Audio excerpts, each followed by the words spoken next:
کا جو یار ہے ظالمان جواب دو، ظالمان جواب دو۔ جی بالکل، میں اس وقت موجود ہوں وادی نیلم نصیری کے مقام پر۔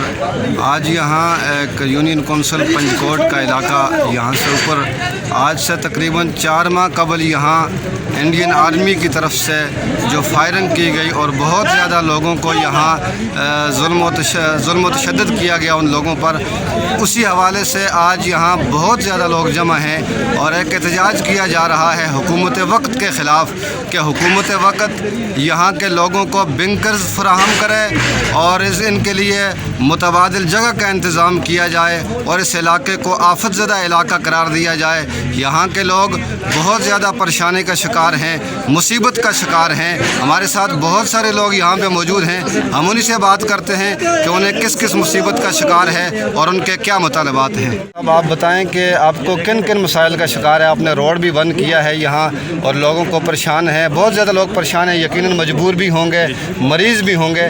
آپ اپنے مسائل بتائیں تاکہ آپ کی آواز دنیا تک پہنچ سکے۔ سر اصل میں ہوتا یہاں ہے اس طرح ہے کہ یہاں جب فائرنگ ہوتی ہے، انفاندہ سامان کھڑکتا ہے، زمین لرزتی ہے، ہمارے بچے باہر سے چپک جاتے ہیں، ہماری مائیں بہنیں اپنا آنچل ڈھونڈتی ہیں۔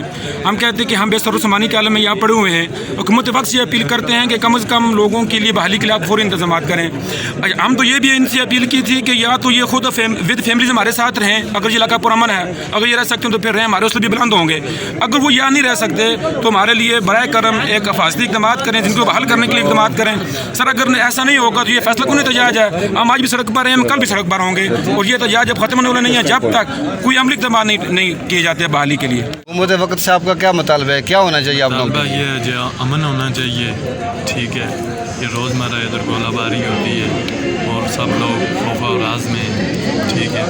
یہ امن ہونا چاہیے، یہ جنگ ہونا چاہیے، کچھ نہ کچھ اس کا حل ہونا چاہیے۔ ناظرین، آپ نے دیکھا کہ یہاں جتنے بھی لوگوں سے ہم نے بات کی، سب کا یہی کہنا ہے کہ ہم لوگ گھروں میں جا کے بیٹھتے ہیں، وہاں بھی ہمیں سڑک نظر آتی ہے، باوجود اس کے کہ ہم گھر میں جا کے بیٹھے، جب تک ہمارے مطالبات مکمل نہیں ہوتے اس وقت تک ہم یہاں سڑک پہ موجود ہیں۔ اور ان کا کہنا یہ ہے کہ ہمارے جو یہاں کے نمائندہ ہیں، جن لوگوں کو ہم نے ووٹ دیا ہے، وہ ہمارے حقدار ہیں، انہیں چاہیے کہ وہ خود بھی آ کر یہاں ہمارے ساتھ زندگی گزاریں۔ اگر وہ یہ سمجھتے ہیں کہ یہاں کے لوگ عیش و عشرت سے سکون کے ساتھ زندگی گزارتے ہیں تو ہم انہیں دعوت دیتے ہیں کہ وہ بھی یہاں آ کر زندگی گزاریں۔ کیمرہ مین ٹیم کے ساتھ رانا الیاس، KTV، مظفر آباد، آزاد کشمیر۔